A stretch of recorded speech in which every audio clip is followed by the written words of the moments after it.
Hi there, this is Divine Miss Mikki. Now I've got an interesting question today. Why are there bad people in the world? Is it about balance? I think that it is. How could we know what not to do and what to do if there's no example of the destructive impact of negative actions, negative words, anger, frustration that is taken out on others, meanness, greed? How do we learn to do the opposite of that if we don't have the examples of what that does? It's kind of the yin and yang in life. So another question is, are they here to show us to raise our vibration, to not let the negative energy control us, to not let it control our emotions? And is it an attempt to keep us down in lower vibrations? Because if we raise higher, they can't control us, can they? So it's one thing, you know, it's a saying of inspiration can come in many ways. So we can be inspired by the good things that people do and go, yeah, that's fantastic. You know, I think I'll live my life more along that line. And we've had great examples in history. Nelson Mandela, Martin Luther King Jr. I'm trying to think more, my brain's just not letting me, but you get the idea. So sometimes to show us what works makes us feel good, and sometimes to show us what isn't good for us, individually and collective, is to have examples, to see people that really do nasty stuff. You know, we've all had people like that in our life. I've had quite a few. But I've also had the opposite. I've had the most amazing people over the years into my life, and their impact on me has been huge. They're wonderful people, and I learnt so much from them. I'm going to tell you a story about a couple I knew when I was 16. Well, actually, I was younger than that. Actually, from about 14 to 15, 16. And I call them Mr. and Mrs. M. And I never forget them. This was in Perth in Australia, West Australia. And they were Christians. I knew nothing about religion because I wasn't brought up that way. But I sort of lived life a little bit differently. And I remember how much they gave out love, even to people who didn't think the same as them. They were always loving. And I was young, and yeah, I felt pregnant with my partner then. And I remember Mrs. M telling me on the phone, you know, I don't agree with what you're doing, she said, but if you're happy, I'm happy. And as a young teenage girl, you know, I was, 17 at the time. So, you know, who didn't really have my wits about me, had come from not the greatest background. And I remember just thinking, wow, that is fantastic. Someone can accept me as me and accept what I'm doing when I'd had so many people around tell me all this negative stuff. And I've never forgotten it. All these years later, I still think of that impact that she had. And I've had many other people who have had the same impact. And I'm sure you've had people too. And if you really think about it, you can go, wow, yeah, that person said something and I still remember it, and that was 20 years ago. But it also can work in the other way, where people can have an impact that lowers our self-value, lowers our self-worth, damages us in our mind and our body, and our inner self becomes battered and bruised because of the nastiness that can come from others. And that can take a long time to heal.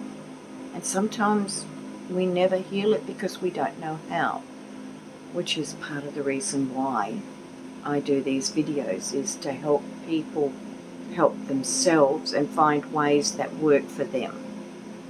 But it's important for us to look at those people who do the bad things. Look at them, that they're often damaged souls themselves. They've often had damaging lives, unhappy childhood, abusive childhoods. They might have come from domestic violence. And then, of course, there are the people that just, they just aren't nice. They've come into this life and it's thing of, I'm not going to be a pleasant person in this life, and they do a damn good job of it. So the point is that they're just as important for our growth, for our learning, as the people who say the really crappy stuff. Well, I meant the other way around. The people who say the good stuff are just as important as the people that say the crappy stuff. Oh, you get what I mean. It's one of those days. Anyway, so we can take what people say, and if it's good, we can carry it with us. We can say, yeah, that really helps me on my journey. That really helps me to see things differently. Wow, that had such an impact on me. Or we can choose to take on the negative words. Oh, you're stupid. So we behave stupid. Oh, you're not worth anything. Lowers our self-worth. Oh, stop being useless. We become useless. Or do we? Do we have to? Do we have to take those words on? And that's the importance of these people. Horrible as it is, traumatic as it is, that's the importance of them, because if we sit back and we look and go, gee, you're a very troubled soul, aren't you? Wow. Okay, well, I'm choosing not to have you in my life, but I'm sending you some understanding. I'm letting you know etherically, because sometimes you can't say it because people won't listen. And it's like, don't waste your breath. So it's about letting people know that, letting you know. You know what? That's what's most important. Letting yourself know that you are choosing not to take on those negative words, that you'll take on positive words that have a positive impact, that you can see the difference, you have felt the difference, and you're choosing to not take on their energy. And in saying that, I've got, I asked for a quote from a book, and I was looking at the books, and suddenly it came up to this one. The one today is another, is Susan Hayward again. So there we go. And I was asking for a quote that would sort of match what we're talking about. And it was really interesting what came up, and it was from Shakespeare, As You Like It. And it's, all the world's a stage, and all the let's start that again. Edit that out. Maybe. All the world's a stage, and all the men and women merely players. They have their exits and their entrances, and one man in his time plays many parts. I'll go again. All the world is a stage, and all the men and women merely players. They have their exits and their entrances, and one man in his time plays many parts. And when you think about that, yes, in our lifetimes we play many roles. We can be the child, the parent, the lover, the mother, the father, the aunt, the uncle, the brother, the sister, the best friend, arch enemy. We can play all these roles.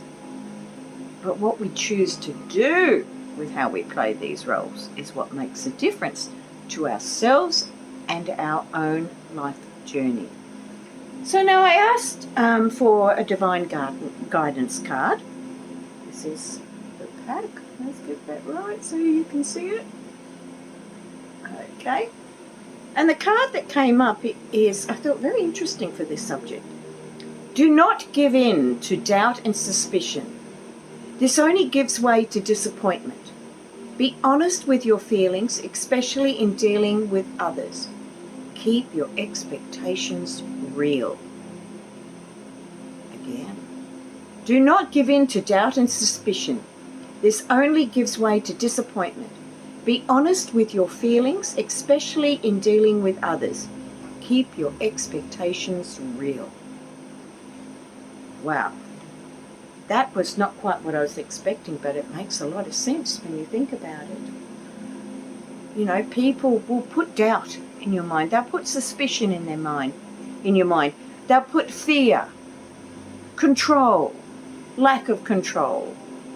They can do that, but you have the power to not take it on. And be kind to yourself. You know, sometimes people set too high an expectation of themselves in this life, and they get very, very disappointed. Be real. Know who you are. Try and be the best you can be with what you've got, and smile. Go through life. Smile. Find a way around things. Go, okay, this too shall pass when you have all those hassles. It's simple. You know, sometimes it's not so simple when we're in the middle of it, but we can get through it. So then I went to, I love these cards. I love these cards. By Colette Baron Reid, Dreamweavers. They just tell little stories. They're fantastic. And I asked Spirit, how many? And Spirit said 3. And it was very interesting. So first one is, if you hear a Sasquatch sigh. So that's the first part of the story. If you hear a Sasquatch sigh,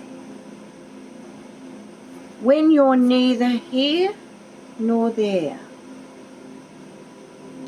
When you're neither here nor there. That is when you feel the magic sing.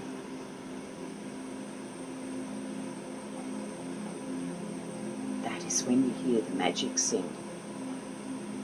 Isn't that awesome?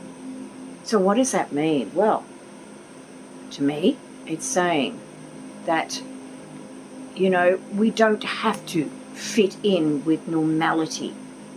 That, you know, a Sasquatch is seen as something mystical, mythical, not real, because it doesn't fit in with the norm. It doesn't fit in with expectations. Expectations coming up again. It's the meanness of others because of their unrealistic expectations.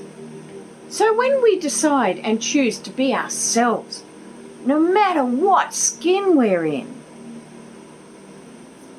the Sasquatch. So when he's sighing, when we're sighing and going, yeah, it's okay.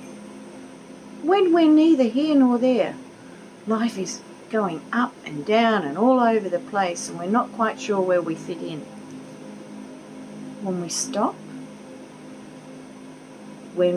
taking on other people's expectations and negativity, that's when the magic sings. Isn't it wonderful? So, that's our little chat for today. I just thought it was pretty relevant with everything that's going on in the world, and we're getting some pretty bad examples. And It's up to us to trust our intuition on what's fact, what's fiction, what feels right, what sits in your gut, what makes your heart sing, what makes you frown. That's your choice. You always have the choice. Choose to take it. And that's me for now. And I'll catch you again, and I'll see if my little remote control will turn this off, because sometimes it doesn't like to. See? It still didn't.